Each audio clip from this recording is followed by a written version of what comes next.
It is very funny that Wamdende also has guts to ask Ethacon, the IEBC, how they will manage the election that it witnessed in this country during the by-election. Yet, Wamdende is the beneficiary of that by-election. Violence together with rigging. He also a product of that rigging. Just listen to Wamdende. The question is somehow linked to Professor Oudo's, because I noticed IEBC in the preparation for by-election, they do it the same way as general elections. And you realize that for by-election, you have a lot of interest. You have members focusing on, say, one constituency. So are you now learning from the by-elections that just took place, preparing to have a bigger team to man the by-elections, especially now that I have 2 by-elections in my constituency, and we witnessed a lot of interference, a lot of violence, and a lot of times police were overwhelmed. So that in general elections you can have 2 policemen, but for by-elections you should consider having more. So my question is, for the upcoming by-elections, especially in Bere North constituency, are you preparing to have a bigger force to man those by-elections? And this question comes in after Oundo has asked the Ethacon, how are they going now to manage the election henceforth? If we see what happened during the by-election, is it going to be a replica during the general election? Check on Oundo. Speaker, thank you, Session Chair. And I want to raise this matter. And Chair, Speaker, let me go on record. I raised this matter when I appeared before Public Accounts Committee on the issue of electoral violence. In the just concluded by-elections, the amount of violence that was seen in Kabuchai, the amount of violence that was seen in Malava, the amount of violence that was seen somewhere in Embu has sent shivers among the God-fearing Kenyans. What measures have you put in place to ensure that violence that we saw is not repeated again? Because violence is going to franchise old women, it's going to franchise persons living with disability, it's going to discourage the youths going to participate in the election. Are we literally rigging the election in advance by institutionalizing violence perpetrated by the police officers using official guns? Thank you. And guys, in case you are watching this channel for the first time, kindly please click that subscribe buttons, then allow the notification buttons to be on. Whenever we are producing a video like this one, YouTube will automatically giving you a notification. And I can say that Ethacon is not prepared for 2027 general election.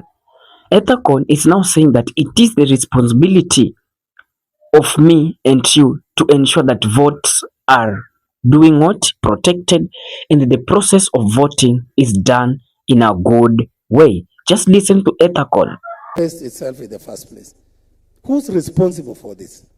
The lessons. One of the lessons is this. It is not just sufficient for you to wait and after the fact report that IEBC is to blame because there was intimidation, there was harassment, there was violence. It is your responsibility to report to our Electoral Code of Conduct Enforcement Committee. It's up to you to tell us there is a problem somewhere, so that when we determine the issue, we must know who is the complainant. Who are you complaining against? What are these incidences you are complaining about? And therefore, what remedies should we render or should we give? So it's a responsibility that we need to own and to take as stakeholders in the electoral space. In terms of confidence, I know there's the issue of the results management. I think the issue of the result part has been litigated and it has been determined by our courts.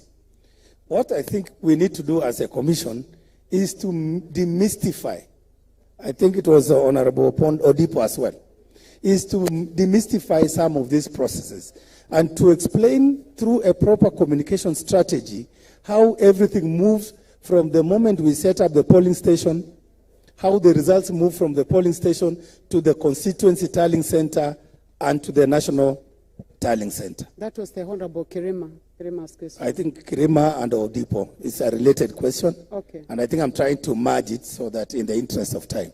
So for me, I look at it as more of a communication problem. We need to show Kenyans how this thing moves.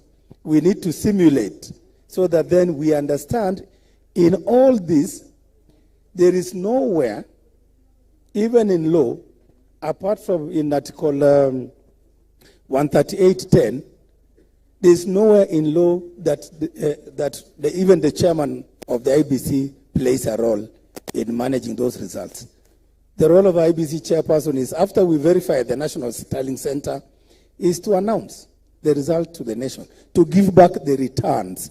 That's why we are called returning officers. We return to you that which you have already given to us at the police stations.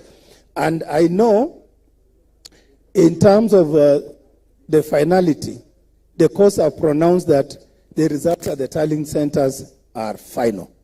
So our role at the verification center is just to ensure that the candidates have gotten 25% in the different counties, and of course the issue of 50+1. In terms of, I think of by-elections having more officials and more police.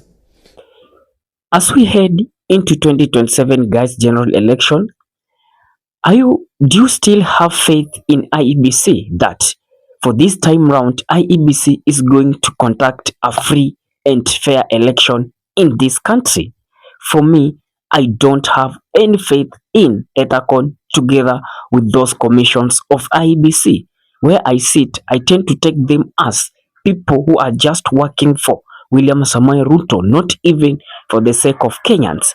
And not once, not twice, Ruto has now come out to just stamp that he is now ready to win the election with a margin of roughly 2 million to 3 million votes. Where are we heading? Are we heading to be like Uganda? Are we heading to be like Tanzania?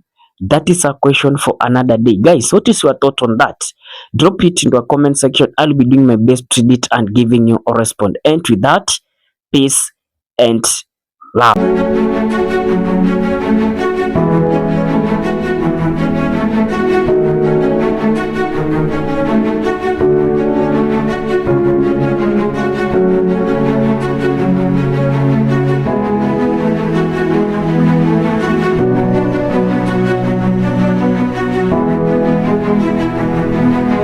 And with that, guys, thank you for choosing Kenya Political Brief as your primary news platform, more so on politics. Kindly please share this video to a friend.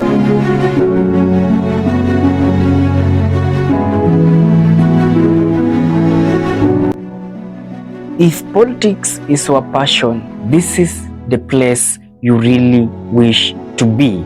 Kindly subscribe. Bye bye.